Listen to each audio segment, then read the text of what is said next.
Je fais simplement une analyse, je fais simplement une constatation, comme quoi le pouvoir de Brazzaville a simplement décidé de remettre sur la place publique, de mettre, pardon, sur la place publique l'échange entre une partie de la diaspora, une partie qui veut proposer autre chose de la diaspora, et la dictature, sinon le pouvoir de Brazzaville. Voilà, il n'y a pas d'autre chose. Maintenant, qu'est-ce que le pouvoir de Brazzaville fait au-delà du courrier qu'ils auraient mis en place, qu'ils auraient mis sur la place publique? Qu'ils ont mis, pas qu'ils auraient, qu'ils ont mis sur la place publique, puisque nous savons de dorénavant l'existence. Nous avons le courrier, vous l'avez vu circuler, il est là, sur la place publique. C'est une arme, c'est encore mettre à profit l'arme dont la dictature s'est toujours servi, l'argent. L'argent. Et la dictature fait donc ce qu'ils savent le mieux, comme je le disais. On envoie de l'argent. On envoie de l'argent. Bon, ce que moi je ne comprends pas, c'est que j'ai appelé Edim Kaï. Je l'ai appelé plus de 5 fois. Plus de 5 fois pour essayer de l'entendre. Parce qu'on me dit que son média a été ciblé. Son média a voulu, on a tenté de récupérer son média pour tenter de récupérer l'aile dure, d'après ce qu'on me disait. Hein. Et j'invite d'ailleurs M. Edim Kaï à venir démentir sur le Mémi Collard ou m'appeler et je lui donnerai encore plus d'explications. Donc l'argent est parti et on cible PSTV, la télévision de Edim Kaï. Alors qui est Edim Kaï?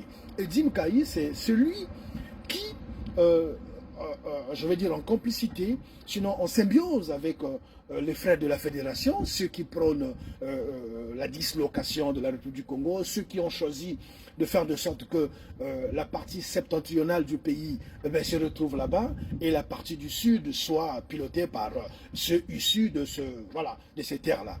Sauf que Edim Kaï, semble-t-il, aurait été contacté, aurait reçu sa part à lui, pour ramener les autres, je peux le citer ici, les Bernard Pungui, les Maman Olga, les, comment on les appelle, les Gervais Birangui, et tant d'autres peut-être également, ceux qui signent des signatures. Enfin, c'est un truc de fou, et c'est ça que je ne comprends pas. Mesdames et messieurs, c'est ça que je ne comprends pas. Donc, la lettre écrite par monsieur Alexis Miayoko, à travers cette lettre, la dictature a vu là un boulevard, non seulement pour humilier les gens, mais aussi pour tenter de mettre la main sur ceux qui viennent pilonner cette dictature, sur ceux qui tiennent des discours les plus intransigeants, sur ceux qui prônent simplement la séparation. Donc Edim Kaï, j'invite ici Edim Kaï, s'il le veut, peut-être on va commencer par là.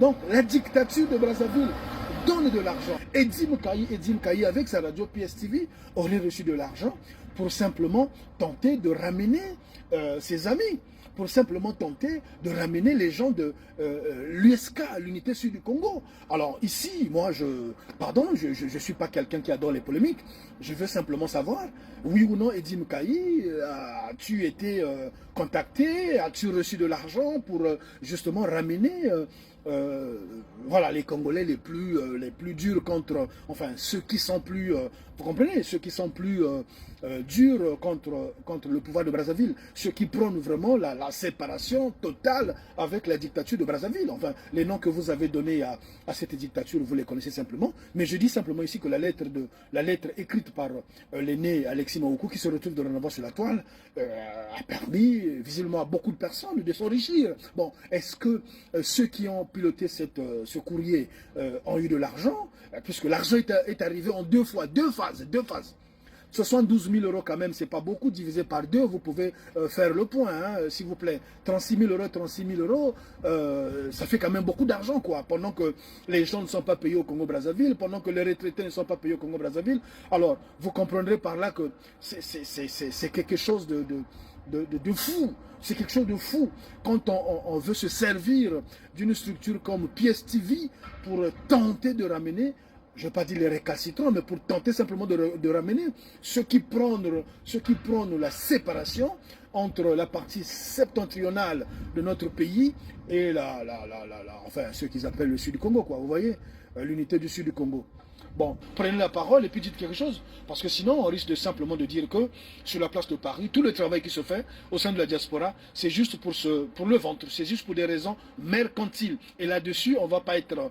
Là-dessus, on va pas s'amuser, quoi. On va peut-être...